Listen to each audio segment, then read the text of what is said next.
मैं मुकेश उदैनिया सीधे बोल में आप सभी का स्वागत करता हूं। दोस्तों, उन्नाव रेप केस केवल एक नाबालिग लड़की के साथ हुई दरिंदगी की कहानी नहीं, बल्कि सिस्टम, राजनीति और पीड़ितों की सुरक्षा पर बड़ा सवाल भी है दोस्तों। यानी न्याय की चौखट पर अगर लोगों को न्याय नहीं मिलेगा तो पीड़ित कहां जाएगा। परंतु जिस देश में बेटियों की सुरक्षा की बात की जाती है, जिस देश में न्याय को लेकर लोगों का अभी भी विश्वास है, वहीं कहने में कोई संकोच नहीं कि अंधा कानून, एक पिक्चर भी आई थी अंधा कानून। दोस्तों, इस मामले में आरोपी कोई आम व्यक्ति नहीं, बल्कि भारतीय जनता पार्टी का एक प्रभावशाली विधायक कुलदीप सिंह सेंगर था। पीड़िता और उसका परिवार पिछले 8 वर्षों से इंसाफ के लिए संघर्ष कर रहा है, उसकी नहीं सुनी गई। इसके बाद पीड़िता को इंसाफ तो मिला, लेकिन यह इंसाफ अधूरा है। पूरे देश में इसकी चर्चाएं चल रही है। यही बात पूरे देश में आक्रोश और बहस का विषय बन गई है। दोस्तों, 17 वर्षीय नाबालिग लड़की ने आरोप लगाया कि उन्नाव से बीजेपी विधायक कुलदीप सिंह सेंगर ने उसके साथ बलात्कार किया। पीड़िता का कहना था कि वह नौकरी दिलाने में मदद के बहाने विधायक से मिलने गई थी। वहीं पर उसका जबरन यौन शोषण किया गया। इस आरोप के बाद स्थानीय स्तर पर कोई ठोस कार्रवाई नहीं हुई।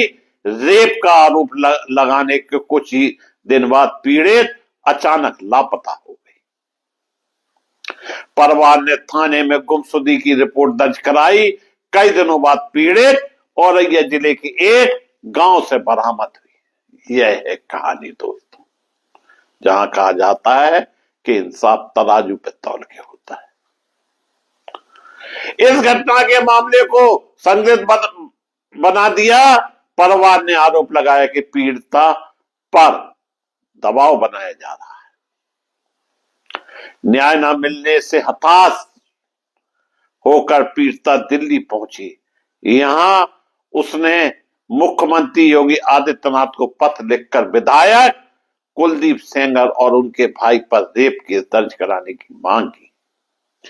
यह चिट्ठी बाद में सार्वजनिक हो गई और मीडिया में चर्चा का विषय बन गई।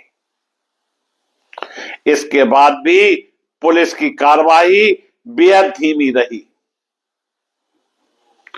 2017 के पूरे साल में यह केस ठंडे बस्ते में पड़ा रहा। आरोपी विधायक खुलेआम घूमता रहा और पीड़िता को लगातार धमकियां मिलने की बात सामने आई। परिवार का आरोप था कि सत्ता और पुलिस मिलकर आरोपी को बचा रही है। इसी दौरान पीड़िता मानसिक और सामाजिक दबाव से जूझती रही। 3 अप्रैल 2018 को पिता पर हमला हुआ। यही वो दिन था जब पीड़िता के पिता को कथित तौर पर अतुल सिंह और उनके सहयोगियों ने बेरहमी से पीटा। पिटाई के बाद गंभीर हालत में पीड़िता के पिता को ही पुलिस के हवाले कर दिया। पुलिस ने उल्टा उनके खिलाफ ही मामला दर्ज करा दिया। यानी जो पीड़िता प्रदेश के मुख्यमंत्री योगी आदित्यनाथ को चिट्ठी लेकर अपनी सुरक्षा मांग रही है, उसके पिता के खिलाफ पुलिस ने क्या किया। यह घटना केस में एक निर्णायक मोड़ साबित हुई। इंसाफ न मिलने से टूट चुकी पीड़िता ने 8 अप्रैल 2018 को मुख्यमंत्री आवास के सामने आत्मदाह की कोशिश की। इस घटना ने पूरे देश को झकझोर दिया। मीडिया और सामाजिक संगठनों ने सरकार पर सवाल उठाए। इसके बाद मामला राष्ट्रीय स्तर पर चर्चा का विषय बन गया। 9 अप्रैल 2018 को पुलिस हिरासत में पिता की मौत।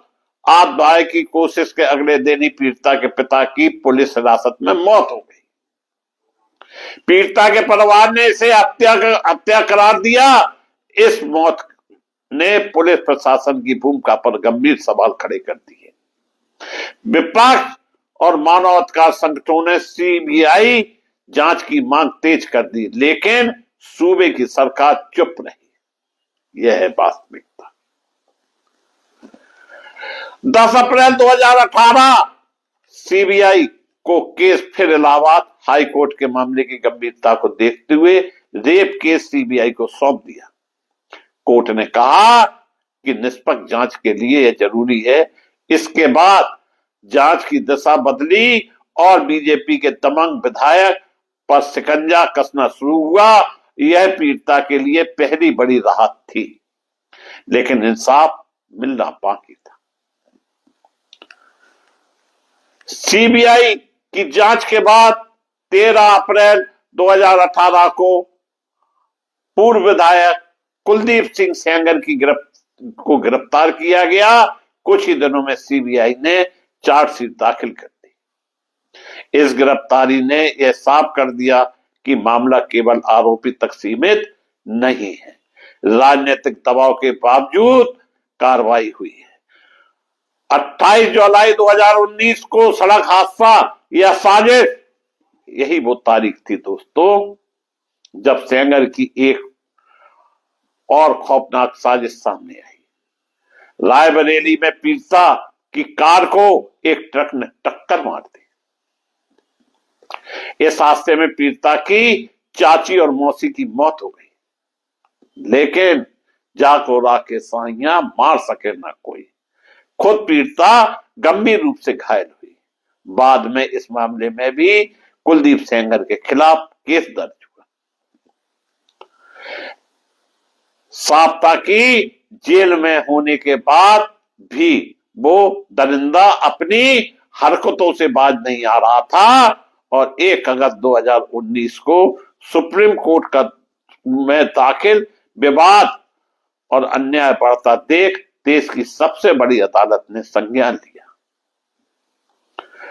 और सुप्रीम कोर्ट ने इस केस से जुड़े 5 मामलों को दिल्ली ट्रांसफर कर दिया। कोर्ट ने निर्देश दिया कि 45 दिन में सुनवाई पूरी की जाए। यह पीड़िता की सुरक्षा और निष्पक्ष सुनवाई के लिहाज से अहम माना गया। 5 अगस्त 2019 को रोजाना सुनवाई दिल्ली की 30 हजारी कोर्ट में मामले की रोजाना सुनवाई शुरू हुई। पीड़िता को एम्स दिल्ली में शिफ्ट किया गया। कोर्ट की सख्ती के चलते ट्रायल तेज हुआ। यह पहली बार था कि जब केस निर्णायक मुकाम पर पहुंचा। सितंबर 2019 में एम्स में अदालत पीड़िता की हालत को देखते हुए एम्स में ही अस्थायी अदालत लगाई गई। वहीं पीड़िता का बयान दर्ज किया गया। यह भारतीय न्याय व्यवस्था में एक असाधारण कदम था। इसका मकसद पीड़िता को सुरक्षित माहौल देना था। इंसाफ मिलने की दिशा में भी वे अहम कार्रवाई थी। दिल्ली की 30 हजारी कोर्ट ने 16 दिसंबर 2019 को बीजेपी के पूर्व विधायक कद्दावर नेता कुलदीप सिंह सेंगर को दोषी करार दिया। हालांकि यह सह आरोपी शशि सिंह को बरी कर दिया गया। कोर्ट ने माना कि सेंगर ने नाबालिग से बलात्कार किया। यह फैसला पीड़ित की लंबी लड़ाई की बात की जीत थी। इसके बाद अदालत ने सेंगर को उम्र कैद की सजा सुनाई और उस पर 25 लाख रुपए का जुर्माना लगाया।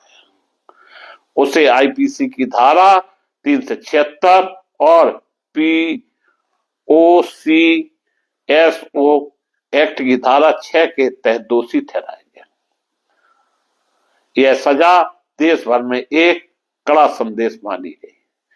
फिर इस मामले में इस साल नया मोड़ आया। दिल्ली हाई कोर्ट ने 23 सितंबर 2025 को सेंगर की उम्र कैद की सजा को निलंबित करते हुए जमानत दे दी। यही से आपको बताएं, न्याय की चौखट पर न्याय टूट गया दोस्तों। और जिसके साथ इस घटना घटी, जिसके घर के लोग मार दिए गए, जिसके पिता की मौत हो गई, उस व्यक्ति को जमानत दे दी गई। पूरे देश में इसको लेके हाहाकार मचा हुआ है और लोग तरह तरह की बातें कह रहे हैं। हालांकि वह तुरंत रिहा नहीं हो सका, क्योंकि पीड़िता के पिता की हत्या के मामले में उसकी 10 साल की सजा अलग से चल रही है। कोर्ट ने सख्त शर्तें लगाई है, दिल्ली में रहना होगा, हाजिरी देनी होगी, पीड़िता से दूरी बनाकर रखनी होगी। दोस्तों, यह अधूरा इंसाफ है।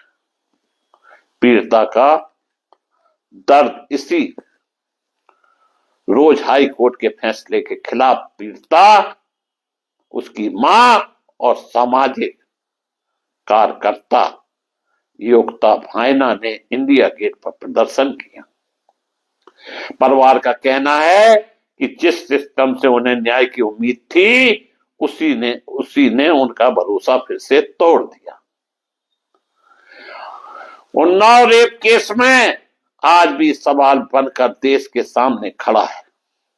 सवाल उठता है दोस्तों कि क्या सच के सामने इंसाफ कमजोर पड़ जाता है? क्या सच के सामने इंसाफ की कोई कीमत नहीं? क्या सच के सामने गरीब की कोई कीमत नहीं? क्या सच के सामने न्याय भी बिक जाता है? पूर्व बीजेपी नेता कुलदीप सिंह सेंगर की सजा को निलंबित करने के फैसले को कांग्रेस सांसद राहुल गांधी ने निराशाजनक और शर्मनाक बताया। उन्होंने सोशल मीडिया प्लेटफॉर्म पर एक्स पर लिखा, क्या एक गैंगरेप पीड़िता के साथ ऐसा व्यवहार उचित है? दोस्तों, हम देश के उन लोगों से जवाब मांगना चाहते हैं कि जो इस घटना को लेकर न्याय में कहीं ना कहीं टिप्पणी कर रहे हैं। हालांकि यह मामला कोर्ट का है और कोर्ट को न्याय अन्याय की भाषा ठीक से आती या नहीं आती, मैं इसमें किसी तरह की कोई टीका टिप्पणी नहीं करना चाहता हूं। लेकिन यह सही है कि